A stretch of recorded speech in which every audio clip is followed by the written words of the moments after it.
so they can start writing down their facts neatly to contribute to the poster board. And I think we even said once they finish, if they get done early, they can come up and help us, like, put together the backdrop for the poster. I know that they talked about wanting to do a tree, so the flowers would be attached to the tree, but there obviously needs to be a tree there to begin with, so they could come help with that. Yeah, there's definitely plenty of hands-on opportunities for them to remain involved, even if they do finish their assignment portion of the lesson. We do explicitly mention to them, too, guys, it's important to make sure that when we are going in to write our plant facts, we're doing that in pencil first. You want to make sure that, because once it's on the poster board, it's on there, and we can't go back. That's our final product. Yeah. So we want to make sure that we're writing everything about our facts in pencil first. That way, if we do an oops or make a mistake, we can go and erase. And then once we have it exactly how we want it, once it looks exactly how it should, then you can go in with either marker or crayon or color pencil and trace over your words.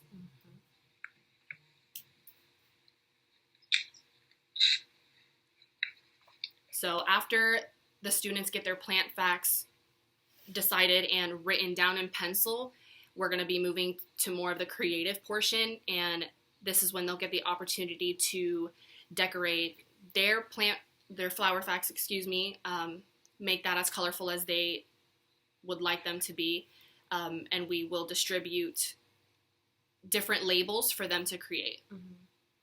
So I think now we can so from here we're going to just kind of pretend that they are with us and that they created this, they came up with the facts and they did the research, so this is the more or less the final product of what we kind of expected or hoped the students could make. So they would each have their own individual task of writing their facts down on their flowers. Our flowers would then get pasted on the tree. The labels would be the title, our topic for Earth Day, and those are individual things that we would have the students make on their own and then contribute as a group by pasting them on there.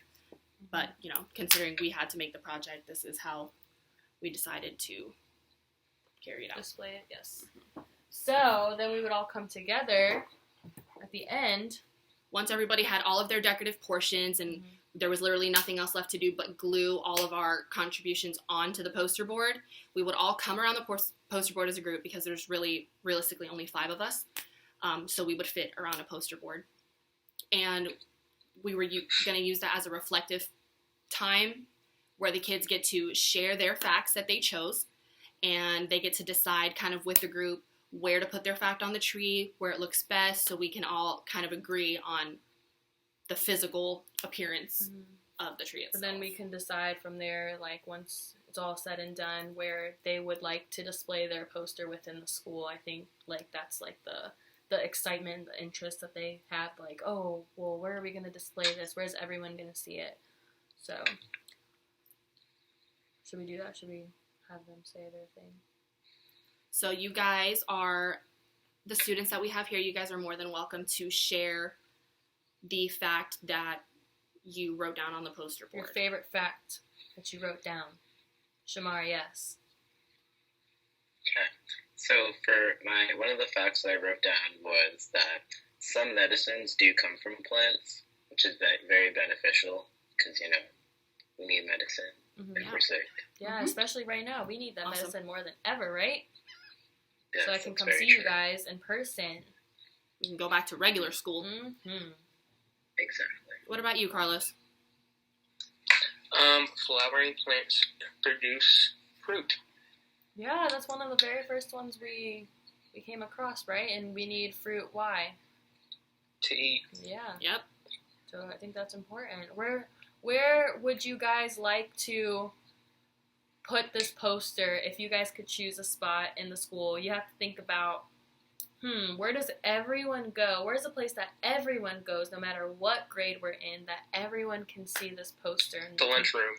Oh, the lunchroom's a good idea, because everyone does go in there and eat, and even teachers go in there, right?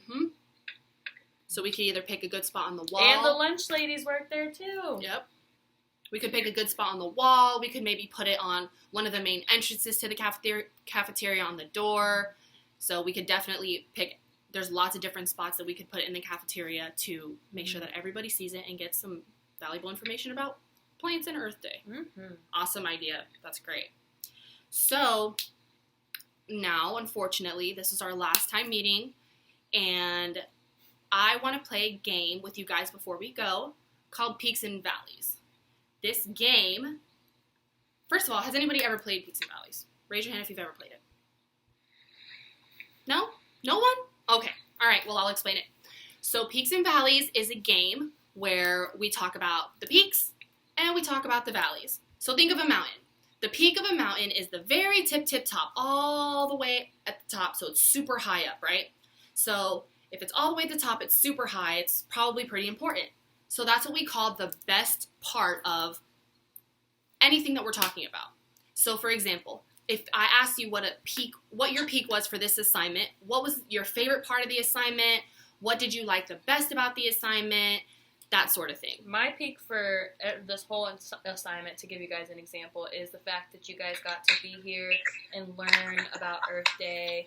And even though we have to meet like this, like, you guys still put in the effort to be here. So that was my peak with you guys. Exactly. That's perfect. The valley of this would be that I don't get to see you guys in person, and I don't get to be with you guys, and I have to say goodbye through a camera. That would be my valley. So the valley would be the opposite of your peak. If your peak's the best, then your valley, like if you think of a mountain again, the valley through mountains is the bottom, all the way at the bottom on the floor. So that's the part that maybe was hard or kind of difficult or you really didn't enjoy all that much. So, and again, Miss Zuniga just shared a perfect example of what her valley was, and it is really unfortunate that we didn't all get to be together for our last assignment. That makes me sad too. So I'll go ahead and share mine while I give you guys a couple seconds to brainstorm on what your peaks and valleys for the assignment were. But my peak of the assignment was actually getting to meet you guys. That was my favorite part. I was super excited to meet some new students and introduce something new and start a new lesson on learning and plants and something that's actually super important, the Earth. My valley would probably be when we got the news that we weren't going to be able to come back and finish this whole activity with you guys in person. I was pretty bummed to know that we weren't going to be able to sit in the classroom and have lots of access to, coloring and materials and all that good stuff that makes decorating stuff easier. So whoever wants to share first, you can just put your hand up or shout out, whatever you'd like. Yeah, Shamar. Okay, so I'll start with my valley first because I like to get the bad stuff out of the way. So for my valley, I was thinking that it's a little sad knowing that not many people know about the importance of plants. That's a and how they good impact our daily one. lives. That's great. I really like the thought behind that, the fact that you involved other people around the world that may not know how important Earth Day is, because you're right, that is sad. It's important to know lots about the Earth. That's why we're doing this. And then my peak would be that it was just fun to be able to, talk about a new lesson and a new topic and be able to learn together. That's awesome. I'm glad you enjoyed learning about Earth Day. What about you, Carlos?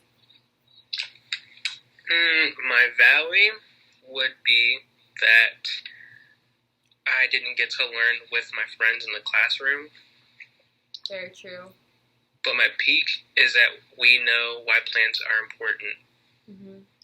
Yeah. I'm glad that you were able to think about the fact that it's important and you enjoyed getting to learn some new facts about Earth Day. That's awesome. And I think you kind of share the same valley as me and Miss Zuniga. We were pretty bummed to not be able to be in person with you guys finishing the rest of the activities. So we definitely have some similar feelings about that. But unfortunately, we only have a couple minutes left. Me and Miss Zuniga are so proud of you guys. You guys did a great job.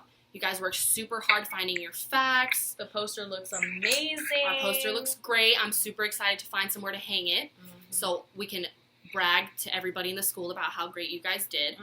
That's awesome. And I hope to see you guys again. Good luck in 3rd grade. You guys are going to do great. I really enjoyed our time together.